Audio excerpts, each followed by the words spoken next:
तो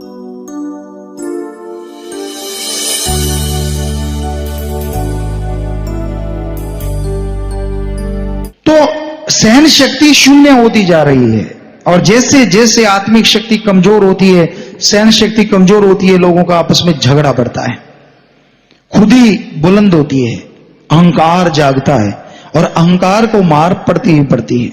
तो अपने अंदर की खुदी को, अपने अंदर के अहंकार को मिटा डालो। अगर चैन, आनंद, परमानंद से नजारे लूटना चाहते हो जिंदगी के, तो अपने अंदर की खुदी, हौमे, अहंकार त्याग दो। चाखा चाहे प्रेम रस, राखा चाहे मान, एक म्यान में दो खड़ग, देखा सुना न कान। जैसे एक म्यान में दो तलवार नहीं आती, वैसे एक शरीर में झूठा अहंकार, मान बढ़ाई और प्रभु का प्यार इकट्ठे नहीं रहते। यहां अहंकार है, मान बढ़ाई का चक्कर है, वहां प्रभु का प्यार हो ही नहीं सकता। और यहां प्रभु का प्यार है, वहां अहंकार का तो नामो निशान नहीं रहता। तो भाई सच्चाई है, ये हकीकत है। आपको शॉर्ट में एक बात सुनाते हैं, पहले कई बार सुनाई लंबी, थोड़ी सी बात उसको शॉर्ट करके। कबीर जी के पास एक बादशाह आया था।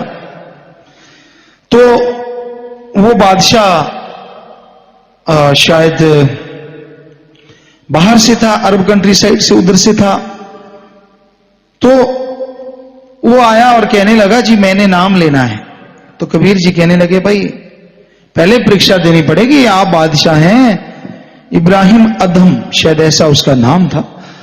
तो वो कहने लगे कि भाई यहां तो काम करना पड़ता है, मैं तो जुलाहा हूं, सारा दिन खेसदरी, आप जानते जुलाहों के घर में काम इतना रहता है, तना तन लिया, रंग दिया, रंग घोल लिया, उसको बना दिया, उसको बनाने लगे, इकट्ठा करने लगे, तो सारा दिन निकल जाता है। कबीर जी कहते भाई काम करना पड़ेगा। कहता जी बिल्कुल करूंगा, मैं सारी जिंदगी कब से ढूंढ रहा हूं पूरा गुरु मिले, और मुझे बताया गया कि आप पूर्ण गुरु हैं। कबीर जी कहते ठीक है। 6 साल हो गए ऐसे सेवा करते करते, नाम नहीं दिया। कबीर जी के घर से माता लोई थी, उन्हें लोई कहा जाता था। तो कबीर जी के साथ उनकी चर्चा चलती रहती थी राम नाम में, वो भी भगत थी। कबीर जी को कहने लगी, भाई आप ना भक्त बड़े कमाल के होते हो, संत। कबीर जी कहने लगे क्यों? कहती जी इस बादशाह को 6 साल हो गए सेवा करते, और आप अभी तक इसको नाम नहीं देते, क्या चक्कर है? कहते नहीं नहीं, अभी बादशाह के अंदर अहंकार है।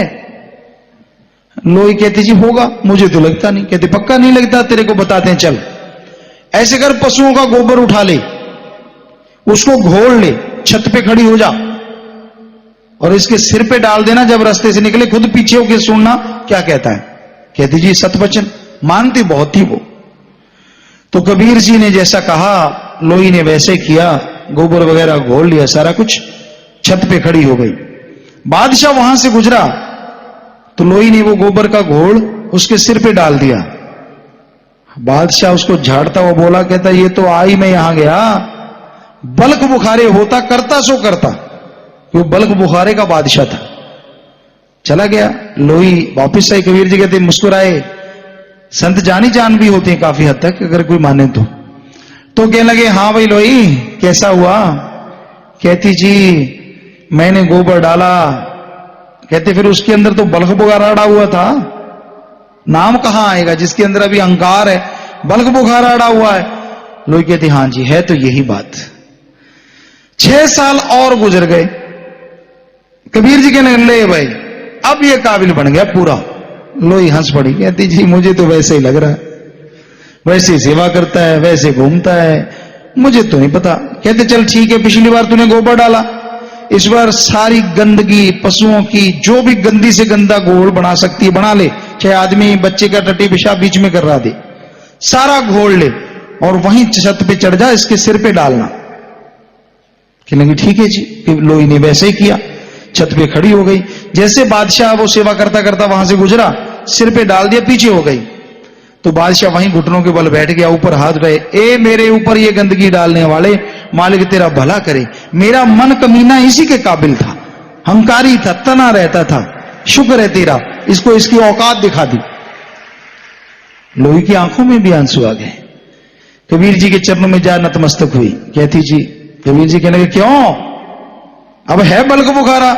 कहती ना जी वो तो बहुत ही है बेचारा, वो तो बहुत ही अब भक्त बन गया है, तो कबीर जी नाम देते गए और आत्मा खंडों ब्रह्मंडों की सैर करने लगी पलों में।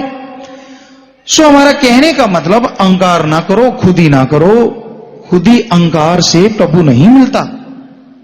प्रभु दीनता से, नम्रता से, मीठा बोलो, अच्छा सोचो, भला मांगो, भला करो, मालिक का सुमन करो, सेवा करो। हो ही नहीं सकता मालिक आपकी आवाज ना सुने। एक बच्चा रोता है तो मां दौड़ी चली आती है, क्योंकि मां के अंदर ममता है, वो दौड़ती है कि भाई मेरा बच्चा रो रहा है। जरा सोचिए, बच्चे के रोना सुन के अगर मां दौड़ी चली आती है, जिस मां को भगवान अल्लाह वाहिगुरु ने बनाया है, कोई उस राम ओम हरि अल्लाह वाहिगुरु के लिए तड़फेगा तो राम क्या दौड़ा चला नहीं आएगा? कोई तड़फे तो सही, कोई उसके लिए भावना तो पैदा करे। तो मालिक जरूर सुनता है। देर हो सकती है आपके कर्मों की वजह से। जैसे कर्मों का सुफड़ा साफ होता है, गलत होता है, साफ हो जाते हैं, भयानक कर्म बिल्कुल उड़ जाते हैं, तो मालिक विद्या में रहमत से नवाज देते हैं और अंदर बाहर से माला माल कर देते हैं। दृढ़ विश्वास रखो।